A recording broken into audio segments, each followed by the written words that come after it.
Hello engineers, silent ടെക്നിക്കലിൻ്റെ പുതിയൊരു വീഡിയോയിലേക്ക് സ്വാഗതം. ഇന്ന് ഞാൻ എത്തിയിരിക്കുന്നത് നമ്മുടെ സാധാരണ സിവിൽ എഞ്ചിനീയറിംഗ് എക്സാംസിന് ഏറ്റവും കൂടുതൽ ചോദിക്കാറുള്ളതാണ് ഹൈഡ്രോളജിയിലെ ഹൈഡ്രോഗ്രാഫ് എന്ന് പറയുന്ന പോർഷൻസ്. വളരെ ഇമ്പോർട്ടൻ്റ് ആണ്. നമുക്ക് പ്രീവിയസ് ഇയർ ക്വസ്റ്റ്യൻ പേപ്പറൊക്കെ നോക്കിക്കഴിഞ്ഞാൽ അറിയാൻ പറ്റും. ഒരുപാട് ക്വസ്റ്റ്യൻസ് ഈ ഒരു ഹൈഡ്രോളജിയിലെ ഹൈഡ്രോഗ്രാഫ് എന്ന് പറയുന്ന പോർഷനിൽ നിന്ന് ചോദിക്കാറുണ്ട്. സാധാരണ രീതിയിൽ സ്റ്റേറ്റ്മെൻറ്റ് ക്വസ്റ്റ്യൻസ് നമുക്ക് ചോദിക്കാറുണ്ട്. അതുപോലെ തന്നെ വൺ വേർഡ് ക്വസ്റ്റ്യൻസ് ഒക്കെ ഒരുപാട് നമുക്ക് ചോദിക്കാനുള്ള കാര്യങ്ങളാണ്. സോ ഇന്ന് ഞാൻ എത്തിയിരിക്കുന്നത് ഹൈഡ്രോളജിയിലെ ഹൈഡ്രോഗ്രാഫ് എന്ന് പറയുന്ന കൺസെപ്റ്റുമായിട്ടാണ്. സോ നമുക്ക് അതിൻ്റെ കുറച്ച് ക്വസ്റ്റ്യൻസുകളൊക്കെ നമുക്ക് ഡിസ്കസ് ചെയ്യാം. സോ എന്താണ് ഹൈഡ്രോഗ്രാഫ്? നമുക്ക് ആ പേരിൽ തന്നെ കിട്ടും അല്ലേ, ഹൈഡ്രോഗ്രാഫ്. അപ്പോൾ ഹൈഡ്രോ മീൻസ് നമുക്കറിയാം എന്താണ്, വാട്ടറിനെ കുറിച്ചുള്ള സ്റ്റഡിയാണ്. Graph means some kind of plot, അത് നമുക്ക് കിട്ടിയിട്ടുണ്ട്. അപ്പോൾ എന്താണ് ഹൈഡ്രോഗ്രാഫ്? അപ്പം നമുക്കറിയാൻ പറ്റും, ജനറലി നമുക്ക് പറയാൻ പറ്റും വാട്ടറിനെ പറ്റിയുള്ള എന്തോ ഒരു പ്ലോട്ടാണ് എന്നുള്ള ധാരണ നമുക്ക് കിട്ടും അല്ലേ.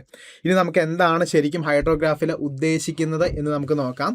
ആക്ച്വലി ഹൈഡ്രോഗ്രാഫ് എന്ന് പറയുന്നത് ഡിസ്ചാർജിൻ്റെയും ടൈമിൻ്റെയും വെച്ചുകൊണ്ടുള്ള ഒരു പ്ലോട്ടാണ് ഈ ഹൈഡ്രോഗ്രാഫ് എന്ന് പറയുന്നത്.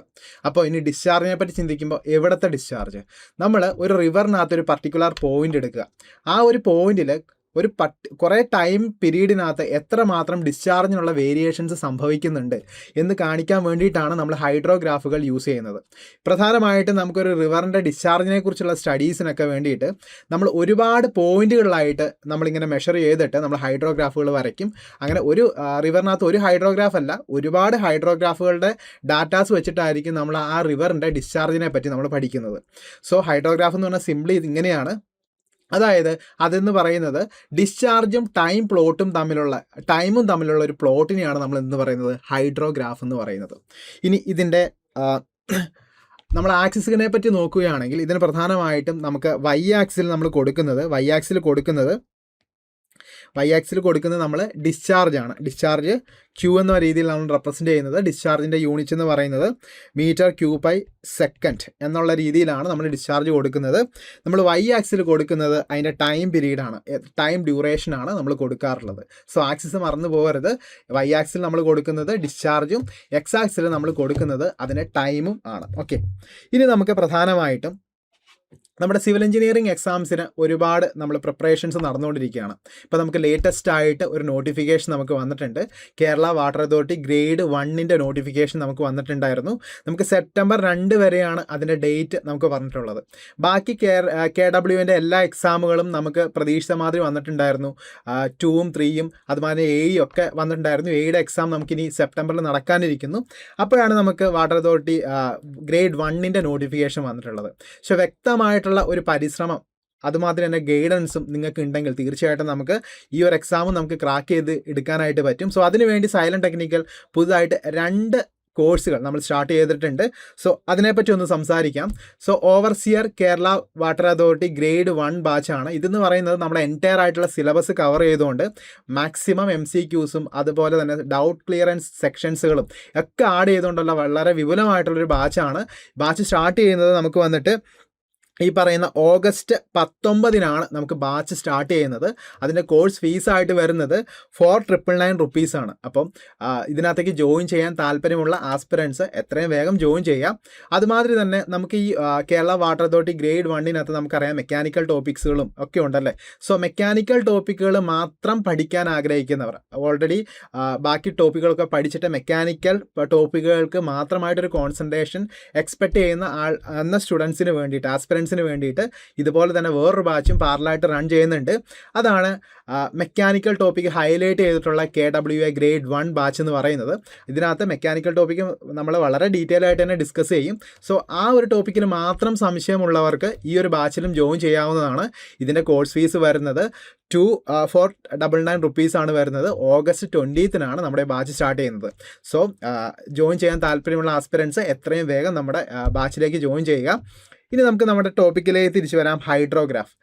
ഞാനിവിടെ കാണിച്ചിരിക്കുന്ന ഇതാണ് ഹൈഡ്രോഗ്രാഫ് എന്ന് പറയുന്നത്. നമുക്ക് കാണാൻ പറ്റും വൈ ആക്സിൽ നമുക്ക് കാണിക്കുന്നത് ഡിസ്ചാർജാണ് നമുക്ക് വൈ ആക്സിൽ കാണിക്കുന്നത്. അതുപോലെ തന്നെ എക്സ് ആക്സിൽ കാണിക്കുന്നത് ടൈമുമാണ്. അപ്പോൾ ഇതിനകത്ത് നമുക്കറിയാം ഒരു റിവറിലെ ഡിസ്ചാർജിനെയാണ് നമ്മൾ ഈ ഹൈഡ്രോഗ്രാഫിക്കൂടെ നമ്മൾ റെപ്രസെൻറ്റ് ചെയ്യുന്നത്, റിവറിൻ്റെ ഡിസ്ചാർജിനെ.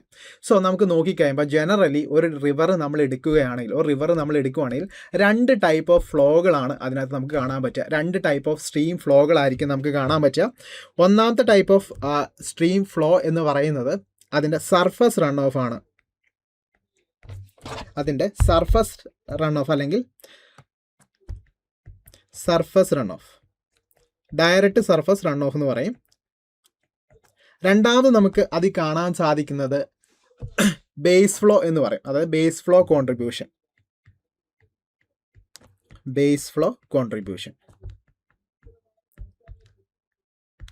അപ്പോൾ ഇത്രയും രണ്ട് കാര്യങ്ങളാണ് നമുക്കൊരു ഹൈഡ്രോഗ്രാഫിൽ കാണാറുള്ളത്.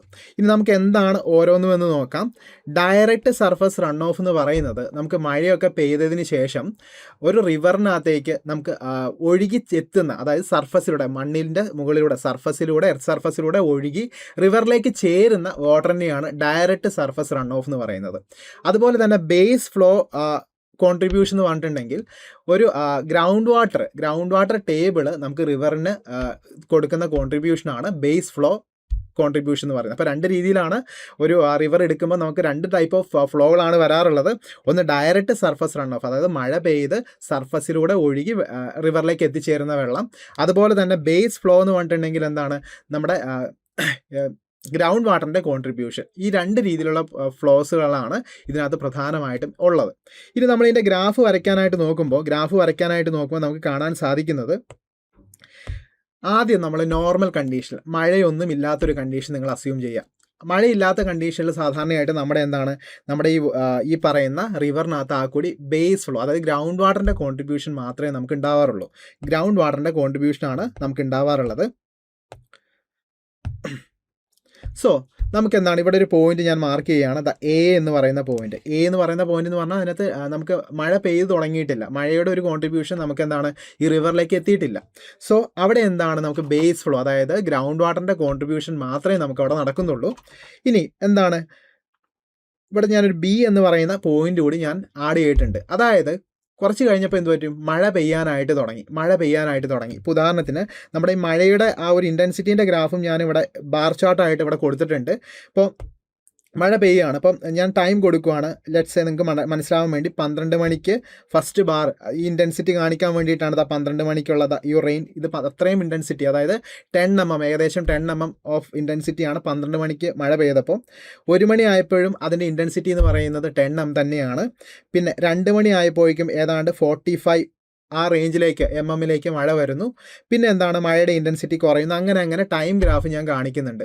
സെയിം ടൈം ലൈനിൽ തന്നെയാണ് നമ്മുടെ ഈ ഡിസ്ചാർജിൻ്റെ ഗ്രാഫും നമ്മൾ വരച്ചിരിക്കുന്നത്. അപ്പം ഒന്ന് ആലോചിക്കാം, നമുക്ക് റെയിൻ വരുന്നുണ്ട്. ഇപ്പോൾ റെയിൻ മാക്സിമം ഇൻറ്റൻസിറ്റി എന്ന് പറയുന്നത് 2 മണിക്കാണ് മാക്സിമം ഇൻറ്റൻസിറ്റി അല്ലേ. അപ്പോൾ നമ്മളെന്താണ്, റെയിൻ മഴ പെയ്ത് അപ്പോൾ തന്നെ നമുക്ക് ഈ റിവറിനകത്ത് ഒരിക്കലും ഡിസ്ചാർജ് കൂടില്ല. കാരണം എന്താണെന്ന് വെച്ചിട്ടുണ്ടെങ്കിൽ റെയിൻ വാട്ടർ അത് ട്രാവൽ ചെയ്ത് ക്യാച്ച്മെൻറ്റ് ഏരിയയിലേക്കൂടെ ട്രാവൽ ചെയ്തിട്ടാണ് നമ്മുടെ റിവറിലേക്ക് വന്ന് എത്തിച്ചേരുക, മെയിൻ ഫ്ലോയിലേക്ക് വന്ന് എത്തിച്ചേരുക. സോ ആ ഒരു ടൈം എടുക്കും. അതായത് റെയിൻ ഇപ്പം കറക്റ്റായിട്ട് 12 മണിക്ക് സ്റ്റാർട്ട് ചെയ്തെങ്കിലും റിവറിൽ ആ ഡിസ്ചാർജ് കറക്റ്റായിട്ട് ഇൻക്രിമെൻ്റ് ആവണമെന്നില്ല. ഈ 12 മണിക്ക് ഒരിക്കലും ഇൻക്രിമെൻ്റ് ആവില്ല.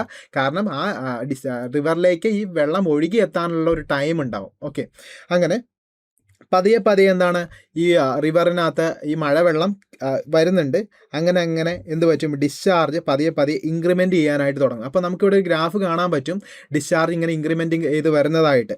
സോ അങ്ങനെ ഇൻക്രിമെൻറ്റ് ചെയ്ത് വരുമ്പോൾ നമുക്കിവിടെ നോക്കിക്കഴിഞ്ഞാൽ നമുക്ക് പറ്റും, ഇവിടെ ഒരു പോയിന്റ് ഞാൻ കൺസിഡർ ചെയ്യുകയാണ്, C എന്ന് പറയുന്ന ഒരു പോയിന്റ് കൂടി ഞാൻ കൺസിഡർ ചെയ്യുകയാണ്. നമ്മുടെ ഇൻക്രിമെൻ്റ് ചെയ്യുന്ന ആ ഒരു സെക്ഷനിലാണ് ഒരു C എന്ന് പറയുന്ന പോയിന്റ് കൂടി ഞാൻ കൺസിഡർ ചെയ്യുന്നത്.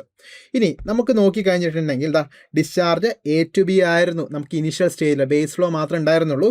പിന്നെ എന്താണ്, റിവറിലേക്ക് റെയിൻ വാട്ടർ എത്തുന്നതോടുകൂടി എന്ത് പറ്റും, ആ ഡിസ്ചാർജിൻ്റെ ഇൻറ്റൻസിറ്റി, അത് ക്വാണ്ടിറ്റി കൂടും. അങ്ങനെ എന്ത് പറ്റും, ഗ്രാഫ് ഇങ്ങനെ ഒരു അപ്പ് വരും, ഗ്രാഫിനൊരു അപ്പ് വരും. ആ ഒരു ലിംബിനെ പറയുന്ന പേരാണ് റൈസിംഗ് ലിംബ്. നമ്മളിവിടെ കൊടുത്തിട്ടുണ്ട് റൈസിംഗ് ലിംബ് എന്ന് പറയും. ആ ഒരു ഹൈപ്പിനെ പറയുന്നതാണ് റൈസിംഗ് ലിംബ്. ഈ റൈസിംഗ് ലിംബിൽ തന്നെയുള്ളൊരു പോയിൻ്റാണ് C എന്ന് പറയുന്നത്. സിയുടെ പ്രത്യേകത എന്ന് പറഞ്ഞിട്ടുണ്ടെങ്കിൽ റൈസിൻ ലിമ്പിൻ്റെ തന്നെ പാർട്ടാണ്. പക്ഷേ സിക്ക് തൊട്ട് ശേഷം കഴിയുമ്പോഴേക്കും എന്താണ് ഡിസ്ചാർജ് വലിയൊരു ക്വാണ്ടിറ്റി, വലിയൊരു അളവിലേക്ക് മാറാൻ പോവുകയാണ്. അപ്പം നമുക്ക് സൂക്ഷ്മമായിട്ട് നോക്കിക്കഴിഞ്ഞാൽ അവിടെ ചെറുതായിട്ട് ഷേപ്പിന്, അതായത് എക്സ്ട്രീം ഒരു സ്റ്റീപ്പി സ്ലോപ്പിലേക്ക് ആ ഒരു ഗ്രാഫ് എത്തുകയാണ്. അപ്പോൾ അതിൻ്റെ സ്റ്റാർട്ടിംഗ് ആണ് ഈ സി എന്ന് പറയുന്നത് കേട്ടോ. അപ്പോൾ ഈ സീനെ പറയുന്ന പേരാണ് ഇൻഫ്ലേക്ഷൻ പോയിന്റ് എന്ന് പറയുന്നത്. നമ്മൾ ഇൻഫ്ലേക്ഷൻ പോയിന്റ് എന്നാണ് പറയുക. അതുമാതിരി തന്നെ എന്താണ് കുറച്ചുകൂടി കഴിയുമ്പോൾ എന്ത് പറ്റും, മാക്സിമം ഈ ഒരു ഡിസ്ചാർജ് മാക്സിമം ലെവലിലേക്ക് എത്തും. അതാണ് ഇതാ ഇവിടെ ഒരു പോയിന്റ് കാണിച്ചിട്ടുണ്ട്. അതിന് പീക്ക് ഡിസ്ചാർജ് എന്ന് പറയും. നമുക്കതിനെ ഡി എന്ന് പേര് കൊടുക്കാം, പീക്ക് ഡിസ്ചാർജ്. പിന്നീട് ശേഷം എന്ത് പറ്റും, നമ്മുടെ റെയിനിൻ്റെ ഇൻറ്റൻസിറ്റി കുറയുമ്പോൾ എന്ത് പറ്റും, ഇതേ രീതിയിൽ തന്നെ ഡിസ്ചാർജ് കുറയാനായിട്ട് തുടങ്ങും അല്ലേ, കുറയാനായിട്ട് തുടങ്ങും. സി എന്ന് പറയുന്ന ഇൻഫ്ലക്ഷൻ പോയിന്റ് പോകണം തന്നെ എന്താണ് ഈ ഡിസ്ചാർജ് കുറയുന്ന ആ ഒരു ഫേസിനകത്തും ഒരു ലിമ്പുണ്ട്. അതാണ് നമ്മൾ ഇ എന്ന് മാർക്ക് ചെയ്യുന്നു. അതും ഇൻഫ്ലേഷൻ പോയിന്റ് ആണ് പറയുക. അപ്പോൾ സിയും ഇയും ഇതിൻ്റെ ഇൻഫ്ലേഷൻ പോയിന്റ് ആണ്. ഇനി നമുക്ക് നോക്കാം, B2 ഈ പറയുന്ന ഡി വരെ എന്താണ് ഒരു റൈസിങ് ലിമ്പാണ്. സിമിലർലി എന്താണ് ഡി മുതൽ ഇങ്ങനെ താഴത്തേക്ക് എന്ത് പറ്റും, ഒരു ഫോളിങ് ലിമ്പുണ്ട്. അതിനെ അല്ലെങ്കിൽ ഫോളിങ് ലിമ്പ് അല്ലെങ്കിൽ റെസിഷൻ ലിമ്പ് എന്നാണ് നമ്മൾ പറയുക. അത് നമ്മൾ മാർക്ക് ചെയ്തിട്ടുണ്ട്. സോ ഇത്രയും കാര്യങ്ങൾ ഓർക്കുക. ഇനി ആ റെസിഷൻ ലിമ്പ് വന്ന് ചേർന്ന് ഇവിടെ എഫ് എന്ന് പറയുന്ന ഒരു പോയിന്റ് ഉണ്ട്. അതായത് ഡിസ്ചാർജ് റെയിൻ കൂടുന്നതിനനുസരിച്ച് റിവറിലെ ഡിസ്ചാർജ് കൂടി മാക്സിമത്തിലെത്തി. പിന്നെ അത് കുറഞ്ഞ് എന്തായി, അത് പണ്ടത്തെ അതിൻ്റെ ബേസ് ഫ്ലോയിലേക്ക് ചേരുന്ന ആ ഒരു പോയിന്റ് ഉണ്ട്. അതാണ് നമുക്കിവിടെ എഫ് എന്ന് കാണിച്ചു വെച്ചിരിക്കുന്നത്. സോ ഇതാണ് എൻറ്റയർ ആയിട്ട് ഹൈഡ്രോഗ്രാഫ് എന്ന് പറയുന്ന കൺസെപ്റ്റ്. അതായത് റിവറിനകത്ത് റെയിൻഫോളിൻ്റെ ഇൻറ്റൻസിറ്റി പ്രകാരം റിവറിൽ വെള്ളം കൂടുന്നു അല്ലെ, ഡിസ്ചാർജ് കൂടുന്നു ഒരു പർട്ടിക്കുലർ പോയിന്റിൽ. അതിൻ്റെ റെപ്രസെൻറ്റേഷനാണ് ഹൈഡ്രോഗ്രാഫ് എന്ന് പറയുന്നത്. പ്രധാനമായിട്ടും ഇതിൻ്റെ പോയിന്റുകളാണ് നമ്മൾ ഓർത്തിരിക്കേണ്ടത്. ഇനീഷ്യൽ സ്റ്റേജിനകത്ത് ഇതിനകത്ത് എന്ത് മാത്രമേ ഉള്ളൂ, ബേസ് ഫ്ലോ മാത്രമുള്ളൂ. അതായത് ഈ പറയുന്ന ഗ്രൗണ്ട് വാട്ടറിൻ്റെ കോൺട്രിബ്യൂഷൻ മാത്രമേ റിവറിനകത്തുള്ളൂ. പക്ഷേ മഴ കൂടുന്നതിനനുസരിച്ച് എന്ത് പറ്റും, കൂടുതൽ വാട്ടർ ഈ പറയുന്ന റിവറിലേക്ക് എത്തുകയും അവിടെ ആ ഒരു പർട്ടിക്കുലർ നമ്മൾ കൺസിഡർ ചെയ്ത ആ പോയിന്റിൽ മാക്സിമം ആയിട്ട് ഒരു പോയിന്റ് വരെ എന്ത് പറ്റും, ഡിസ്ചാർജ് കൂടുകയും ചെയ്യുന്നു അല്ലേ. അപ്പോൾ ആ കൂടുമ്പോൾ അതായത് ബേസ് ഫ്ലോയിൽ നിന്ന് ഈ പറഞ്ഞ പോലെ ഡിസ്ചാർജ് കൂടുന്നു. അപ്പോൾ റൈസിംഗ് ആണ് വരുന്നത്. അതാണ് റൈസിംഗ് ലിംബ് എന്ന് പറയുന്നത്. ഇനി റൈസിംഗ് ലിംബ് എന്തെല്ലാം കാര്യങ്ങളെ ഡിപ്പെൻഡ് ചെയ്യുമെന്ന് ക്വസ്റ്റ്യൻസ് വരാറുണ്ട്. റൈസിംഗ് ലിംബ് പ്രധാനമായിട്ടും എന്തിനെ ഡിപ്പെൻഡ് ചെയ്യാറുള്ളത്, ശരിക്കും ക്ലൈമറ്റിക് കണ്ടീഷനെയാണ് ഡിപ്പെൻഡ് ചെയ്യാറ് അല്ലേ. അതായത് എത്രമാത്രം വാട്ടർ, നല്ല ഇൻറ്റൻസിറ്റി ഉള്ള റെയിൻ ആണെങ്കിൽ തീർച്ചയായിട്ടും നല്ല രീതിയിൽ ക്വാണ്ടിറ്റി ഓഫ് ഡിസ്ചാർജ് അവിടെ സംഭവിക്കും. സോ ക്ലൈമറ്റിനെ മാത്രമാണ് ഈ റൈസിംഗ് ലിംബ് ഡിപ്പെൻഡ് ചെയ്യുന്നത്. അപ്പോൾ അങ്ങനെ വരുമ്പോൾ അതാ ഇവിടെ ഒരു പോയിന്റ് ഉണ്ട്, ഇൻഫ്ലേഷൻ പോയിന്റ്. ഇൻഫ്ലേഷൻ പോയിന്റ് എന്ന് പറയുന്നതും ഈ റൈസിംഗ് ലിംബിൻ്റെ പാർട്ട് തന്നെയാണ്. പക്ഷേ ഇൻഫ്ലേഷൻ പോയിന്റിന് തൊട്ട് ശേഷം എന്താണ് ഒരു പെട്ടെന്ന് അതെന്താണ് മാക്സിമം ഡിസ്ചാർജിലേക്ക് വരുന്ന ഒരു പോയിന്റാണ്. മാക്സിമം ഡിസ്ചാർജ് ആണ് ഡി എന്ന് പറയുന്നത്. അതിനെ പീക്ക് ഡിസ്ചാർജ് പോയിന്റ് നമ്മൾ പറയും. പിന്നെ സിമിലർലി റെയിനിൻ്റെ ഇൻറ്റൻസിറ്റി കുറയുമ്പോൾ എന്ത് പറ്റും, ഇതേപോലെ തന്നെ ഒരു ഫോളിംഗ് ലിംബ് നമുക്ക് ഹൈഡ്രോഗ്രാഫിൽ കാണാൻ സാധിക്കും. അതിനകത്തും ഒരു ഇൻഫ്ലേഷൻ പോയിന്റ് ഉണ്ട്. അതിനെ ഇ എന്ന് നമ്മൾ റെപ്രസെൻറ്റ് ചെയ്യുന്നു. ഈ ഫോളിംഗ് ലിംബ് പിന്നെ വേറൊരു പേരുകൂടി പറയും, റെസിഷൻ ലിംബ് എന്ന് നമ്മൾ പറയും. ഇനി ഫോളിൻ ലിംബ് ഈ പറയുന്ന നമ്മുടെ നേരത്തെ എല്ലാം റെയിൻ എല്ലാം സ്റ്റോപ്പായി. അപ്പോൾ ഇൻറ്റൻസിറ്റി ഓഫ് റെയിൻ വാട്ടർ, നമ്മുടെ റിവറിലേക്കുള്ള റെയിൻ വാട്ടറിൻ്റെ ഇൻറ്റൻസിറ്റി കുറഞ്ഞു, വരുന്ന ഡിസ്ചാർജ് കുറഞ്ഞു. സോ അത് ഫൈനലി എന്താണ് നമ്മുടെ ബേസ് ഫ്ലോ ആയിട്ട് വീണ്ടും പണ്ടതുപോലെ ആവും. സോ ആ ഒരു പോയിന്റിനെയാണ് എഫ് എന്ന് പറയുന്നത്. സോ ഇതാണ് ജനറലി ഹൈഡ്രോഗ്രാഫ് എന്ന് പറയുന്നത്. ഒരുപാട് ക്വസ്റ്റ്യൻസ് ഇതിൽ നിന്ന് വരാറുണ്ട്. ഇനി പ്രധാനമായിട്ട് ഇതിൽ നിന്ന് വരുന്ന ഒരു പ്രധാന ക്വസ്റ്റ്യൻ എന്ന് പറയുന്നത്, റെയിൻഫോൾ ഇപ്പോൾ ഇവിടെ 2 മണിക്കാണ് നമുക്ക് മാക്സിമം ആയിട്ട് ഒരു റെയിൻഫോൾ സംഭവിച്ചത്. പക്ഷേ ഈ പറയുന്ന നമ്മുടെ ഹൈഡ്രോഗ്രാഫിലെ ഈ പീക്ക് ഡിസ്ചാർജ് എത്തുന്ന ഈ പോയിന്റ് എത്തുന്നത് 2 മണിക്ക് ഒരിക്കലും ആവില്ല. കാരണം 2 മണിക്ക് മാക്സിമം ഇൻറ്റൻസിറ്റിയിലുള്ള മാക്സിമം റെയിൻഫോൾ കിട്ടി. ഇവിടെ 40 mm റെയിൻഫോൾ കിട്ടിയെന്ന് കരുതിയിട്ട് ആ 2 മണിക്ക് തന്നെ റിവറിൽ വെള്ളം കൂടാനായിട്ട് ഒരു സാധ്യതയില്ല. കാരണം എന്താണ്, ആ ക്യാച്ച്മെൻറ്റ് ഏരിയയിൽ നിന്ന് മൊത്തം വെള്ളം 2 മണിക്ക് പെയ്ത മഴത്തിൻ്റെ വെള്ളം റിവറിലേക്ക് എത്തണ ആ ഒരു ടൈം എടുക്കും. അതിന് ശേഷം മാത്രം റിവറിനകത്ത് വെള്ളം നമുക്ക് ഇൻക്രിമെൻ്റ് ആവുള്ളൂ. സോ ആ ഒരു ടൈം ഗ്യാപ്പ് വളരെ ഇമ്പോർട്ടൻ്റ് ആണ്. ആ ടൈം ഗ്രാഫിനെ പറയുന്ന പേരാണ് ദാറ്റ് ഈസ്, അതായത് പീക്ക് റെയിൻഫോളും അതുപോലെ തന്നെ മാക്സിമം പീക്ക് ഡിസ്ചാർജും തമ്മിലുള്ള ആ ടൈം ഗ്രാഫിനെ പറയുന്ന പേരാണ് ലാഗ് ടൈം എന്ന് നമ്മൾ പറയും, അല്ലെങ്കിൽ നമ്മൾ ബേസിൻ ലാഗ് എന്ന് പറയും. Basin lag. ഈ ഒരു കാര്യം പ്രത്യേകം ഓർത്തിരിക്കുക. ഇതിൽ നിന്ന് ചോദിക്കാൻ സാധ്യതയുള്ള പ്രധാനപ്പെട്ട ഒരു പോയിൻ്റാണ് ഈ ബേസിൻ ലാഗ് എന്ന് പറയുന്ന കൺസെപ്റ്റ്. സോ ഇനി നമുക്ക് ഇതുമായിട്ട് ബന്ധപ്പെട്ടിട്ടുള്ള കുറച്ച് MCQs നമുക്ക് നോക്കാം. ഫസ്റ്റത്തെയാണ്, the hydrograph represent the plot against time. എന്തുമായിട്ടാണ് ഈ ഹൈഡ്രോഗ്രാഫ് വരയ്ക്കുന്നതെന്നാണ്. നമുക്ക് ഒരു ആക്സിസ് തന്നിട്ടുണ്ട്, എന്താണ് ടൈം എന്ന് തന്നിട്ടുണ്ട്. ഓൾറെഡി നമ്മൾ പറഞ്ഞു ഇതിൻ്റെ Y ആക്സിസിൽ എന്താണ് നമ്മൾ റെപ്രസെൻറ്റ് ചെയ്യുന്നത് എന്നുള്ളത് അല്ലേ. നമുക്കറിയാം എന്താണ് വൈ ആക്സിൽ റെപ്രസെൻറ്റ് ചെയ്യുന്നത്, ഡിസ്ചാർജ് ഓഫ് വാട്ടർ. ഓപ്ഷൻ തന്നിട്ടുണ്ടായിരുന്നു cumulative rainfall, option 2 rainfall depth, option 3 rainfall intensity, option 4 എന്ന് പറയുന്നത് ഡിസ്ചാർജ് ഓഫ് വാട്ടർ. നമ്മളെന്താണ് ഡിസ്ചാർജ് ഓഫ് വാട്ടർ ആണ് വൈ ആക്സിൽ വരയ്ക്കുന്നത്, എക്സ് ആക്സിൽ വരയ്ക്കുന്നത് ടൈമും വൈ ആക്സിൽ വരയ്ക്കുന്നത് ഡിസ്ചാർജുമാണ്. സോ അത് ഓർക്കുക, അങ്ങനെയാണ് നമുക്ക് ഒരു ക്വസ്റ്റ്യൻ സാധാരണ ചോദിക്കാറുള്ളത്. ഇനി നമുക്ക് രണ്ടാമത്തെ ക്വസ്റ്റിലേക്ക് പോകാം. രണ്ടാമത്തെ question, the time between the center of mass of rainfall excess and peak of the hydrograph is known as. ഇപ്പോൾ നമ്മൾ പറഞ്ഞതാണ് റെയിൻഫോൾ ഇൻറ്റൻസിറ്റീൻ്റെ മാക്സിമം എടുത്ത ആ ടൈമും അതുമാതിരി തന്നെ നമ്മുടെ ഡിസ്ചാർജിന് മാക്സിമം എടുത്ത ടൈമും ആ ഒരു ഗ്യാപ്പിനെ നമ്മൾ പറയുന്ന പേരാണ് ഓപ്ഷൻ 1 ലാഗ് ടൈം എന്ന് പറയും, option 2 time of concentration, option 3 base period, option 4 rising time. നമ്മൾ ഓൾറെഡി പറഞ്ഞിട്ടുണ്ട് എന്താണ് ലാഗ് ടൈമാണ് അതിൻ്റെ ആൻസർ ആയിട്ട് വരുന്നത്, അല്ലെങ്കിൽ ബേസിൻ ലാഗ് എന്ന് നമ്മൾ പറയാറുണ്ട്. ബേസിൻ ലാഗ് എന്ന് നമ്മളതിനെ പറയാം. ഇനി നമുക്ക് മൂന്നാമത്തെ ക്വസ്റ്റിലേക്ക് പോകാം. മൂന്നാമത്തെ ക്വസ്റ്റ്യൻ 2 സ്റ്റേറ്റ്മെൻറ്റുകളാണ്, വളരെ ഇമ്പോർട്ടൻ്റ് ആണ്, റിപ്പീറ്റഡ് ആയിട്ട് ചോദിക്കാറുള്ള ക്വസ്റ്റ്യൻ ആണ്. Select the correct option with regard to the following 2 statement H1 and H2 pertaining to the hydrograph of a storm in a catchment. Option first statement ഇതാണ്. H1 എന്ന് പറയുന്നതാണ് statement. The rising limb of the hydrograph depends on catchment characteristics only. നമ്മളിപ്പോൾ already പറഞ്ഞിട്ടുള്ള rising ലിംബിനെ കുറിച്ചാണ് പറഞ്ഞിട്ടുള്ളത്. രണ്ടാമത്തെ option statement എന്ന് പറഞ്ഞിട്ടുണ്ടെങ്കിൽ the recession limb of the hydrograph depends on the storm characteristics and catchment characteristics. നമ്മൾ നോക്കാം, നമ്മൾ ഓൾറെഡി പറഞ്ഞിട്ടുണ്ടായിരുന്നു ഈ ഒരു ഹൈഡ്രോഗ്രാഫ് നമ്മൾ എടുക്കുമ്പം റൈസിൻ ലിംബ് പൂർണ്ണമായിട്ടും ക്ലൈമറ്റിനെ മാത്രമാണ് ഡിപ്പെൻഡ് ചെയ്യുന്നുള്ളൂ. പക്ഷേ ഈ ഫോളിംഗ് ലിംബ് എന്ന് പറയുന്നത് പ്രധാനമായിട്ടും ബേസിൻ ക്യാരക്ടറിസ്റ്റിക്സിനെയാണ് ഡിപ്പെൻഡ് ചെയ്യുന്നത്. കാരണം ആ ഒരു ഡിസ്ചാർജ് വരുന്നുണ്ട്, അപ്പോൾ ബേസിൻ ക്യാരക്ടറിസ്റ്റിക്സ് എങ്ങനെയാണെന്നതിൻ്റെ അടിസ്ഥാനത്തിലാണ് ഈ ഫോളിംഗ് ലിംബ്, അതായത് ഡിസ്ചാർജിനുള്ള ആ ഡിക്രീസ് അവിടെ നമുക്ക് സ്പെസിഫൈ ചെയ്യാൻ സാധിക്കുക. അപ്പോൾ നമ്മുടെ ഈ ഓപ്ഷൻ ഇനി ഒന്ന് നോക്കിക്കോളൂ, എന്താണ് the rising limb of the hydrograph depends on the catchment characteristics only. അത് ഓൾറെഡി റോങ് ആയിട്ടുള്ള സ്റ്റേറ്റ്മെൻ്റ് ആണ്. റൈസിൻ ലിംബ് ക്ലൈമറ്റിനെയാണ് ഡിപ്പെൻഡ് ചെയ്യുന്നത്. അടുത്ത രണ്ടാമത്തെ നോക്കുക, the recession limb of the hydrograph depends on the storm characteristics and catchment characteristics. പ്രധാനമായിട്ടും ഈ റിസഷൻ ലിംബ് എന്ന് പറയുന്നത് ക്യാരക്ടർ ഓഫ് ദ ബേസിൻ, ആ ഒരു പർട്ടിക്കുലർ ആ ഒരു ഏരിയൻ്റെ ബേസിക് ക്യാരക്ടറിസ്റ്റിനെയാണ് ഡിപ്പെൻഡ് ചെയ്യുന്നത്, അല്ലാതെ ക്ലൈമറ്റിനെ അത് ബാധിക്കുന്ന ഒരു കാര്യമല്ല എന്നുള്ളതാണ്. സോ അതായത് സ്റ്റോമിനെ അത് ബാധിക്കുന്ന കാര്യമല്ല. അപ്പോൾ അതുകൊണ്ട് നമുക്ക് പറയാൻ പറ്റും both statement H1 and H2 are false. 2 സ്റ്റേറ്റ്മെൻറ്റും തെറ്റാണ് എന്നുള്ള രീതി പറയാറുണ്ട്. എപ്പോഴും ഇമ്പോർട്ടൻ്റ് ആയിട്ട് ചോദിക്കാനുള്ള ഒരു ക്വസ്റ്റ്യൻ ആണ് ഇതെന്ന് പറയുന്നത്. അടുത്ത ക്വസ്റ്റ്യൻ ആണ് നമ്മുടെ 4ാമത്തെ ക്വസ്റ്റ്യൻ ആണ്. In the given hydrograph the peak or crest segment is indicated by. നമുക്കറിയാം ഇതിനകത്ത് ഹൈഡ്രോഗ്രാഫിനകത്ത് ഒരു പീക്കായിട്ടുള്ള ഒരു പോയിന്റ് ഉണ്ടെന്നുള്ളത്. നമ്മളോട് ചോദിച്ചിരിക്കുന്നത് സെഗ്മെൻ്റ് ആണ് ചോദിച്ചിട്ടുള്ളത് കേട്ടോ. നമ്മളോട് ചോദിച്ചിട്ടുള്ളത് എന്താണ്, സെഗ്മെൻ്റ് ആണ് ചോദിച്ചിട്ടുള്ളത്. എപ്പോഴും തെറ്റിപ്പോകാൻ സാധ്യതയുണ്ട്. അപ്പോൾ ഓപ്ഷൻ A 1 എന്ന് പറഞ്ഞിട്ടുണ്ടെങ്കിൽ BP എന്ന് പറയുന്ന പോർഷനാണ് കാണിച്ചിട്ടുള്ളത്. അത് ഈ ഒരു പോർഷനാണെന്നാണ് ഫസ്റ്റത്തെ ഓപ്ഷൻ. ഓപ്ഷൻ 2 എന്ന് പറഞ്ഞിട്ടുണ്ടെങ്കിൽ ദ BC, അതായത് ഈ BC എന്ന് പറയുന്നത് ഈ ഒരു ഫുൾ പോർഷനാണ് പറയുന്നത്. ഓപ്ഷൻ 3 എന്ന് പറയുന്നത് AB ആണ്, അതായത് ഈ ഒരു പോയിന്റ് ആണ് എന്നാണ് പറയുന്നത്. ഇനി ഓപ്ഷൻ 4 എന്ന് പറയുന്നത് PC എന്ന് പറയുമ്പോൾ ഈ ഒരു സെക്കൻഡ് ഹാഫ് ഇതാണെന്നാണ് പറയുന്നത്. നമുക്ക് വരുന്നത് നമ്മളോട് ചോദിച്ചിട്ടുള്ള സെഗ്മെൻ്റ് ആണ്. സെഗ്മെൻ്റ് എന്ന് പറയുമ്പോൾ നമുക്ക് അതിനകത്ത് പ്രധാനമായിട്ട് നമ്മൾ ഉൾക്കൊള്ളിക്കേണ്ട കാര്യം എന്ന് പറയുന്നത് ഇതാണ് നമ്മുടെ മാക്സിമം പോയിന്റ് അല്ലേ. ആ മാക്സിമം പോയിന്റ് ഉൾക്കൊള്ളുന്ന സെഗ്മെൻ്റ് എന്ന് പറയുമ്പോൾ ഈ B മുതൽ ഈ ഒരു പോയിന്റ് ആണ് കേട്ടോ, BC എന്ന് പറയുന്നതാണ്. ആ BCയിൽ എന്തുകൂടി ഉൾക്കൊള്ളുന്നുണ്ട്, P എന്ന് പറയുന്ന പോയിന്റ് കൂടി ഉൾക്കൊള്ളുന്നുണ്ട്. അപ്പോൾ നമുക്ക് എന്താണ് ഈ പറയുന്ന സെക്കൻഡ് ഓപ്ഷൻ നമുക്ക് എടുക്കാം. ഫസ്റ്റ് ഓപ്ഷൻ എന്ന് പറയുന്നത് നമ്മുടെ ആ സെഗ്മെൻറ്റിൻ്റെ ഏതാണ്ട് ഒരു പകുതി മാത്രമാവത്തുള്ളൂ അല്ലേ. സെഗ്മെൻറ്റ് എന്ന് പറഞ്ഞാൽ ഇതാണ് ഫുൾ സെഗ്മെൻറ്റ് അല്ലേ. ആ സെഗ്മെൻറ്റ് കിട്ടണമെങ്കിൽ നമുക്ക് BC എന്ന് പറഞ്ഞാൽ മതി. അപ്പോൾ BC എന്ന് പറയുമ്പോൾ B to C, ഇത് Pയും കൂടി ഇൻക്ലൂഡഡ് ആണ്. സോ ആ രീതിയിലാണ് ആ ക്വസ്റ്റ്യൻ വരുന്നത്. സോ നമുക്കിനി അടുത്ത ക്വസ്റ്റിലേക്ക് പോകാം. 5ാമത്തെ question, basin lag in hydrology is the time difference between. നമ്മൾ ഓൾറെഡി ആ ക്വസ്റ്റ്യൻ വേറൊരു രീതിയിൽ ചോദിച്ചെന്ന് മാത്രമേ ഉള്ളൂ. ബേസിൻ ലാഗ് എന്ന് പറയുന്നത് നമുക്കറിയാം already centroid of rainfall excess and centroid of surface run off ഇല്ലേ.